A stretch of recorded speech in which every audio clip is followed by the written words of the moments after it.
առաջիկա ընտրություններում իշխանությունը նախապատրաստում է տոտալ կեղծիքներ, որովհետև ընդհանրապես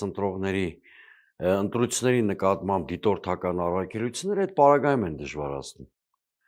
Իրենք լուծել են արևմուտքի հարցը, կամ արևմուտքի հետ նույն դաշտում են գտնվում, առնվազն Եվրամիության, որը դիտարկում տիաներ, չէ, խուլ ու համր արևմուտքի ֆոնին իրենց պետք է նաև տեղական քաղաքացիական ակտիվ մարդկանց լռեցնել,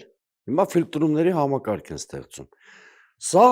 նշան է նրան, որ Նիկոլ Փաշինյանը պատրաստվում է տոտալ կեղծիքների։ Մեկ այլ բան էլ տարվա վերջին եղավ, որ դրա մասին էր խոսում, այդ սոցիալական ցինիզմի դրսևորում հանդիսացող պարգևավճարներն էին։ Ընդհանրապես ընտրություններից առաջ իշխանությունները փորձում են սիրաշահել հասարակությանը, որպեսզի քվեներ կորզեն, նորանոր խմբերի ապակողնորոշեն, գայթակղեն եւ այլն։ Այս պարագայում տեսանք, որ բյուրոկրատիային են քաղաքական իշխանությանը եւ բյուրոկրատիային են խրախուսում։ Բայց ինչի համար է խրախուսում։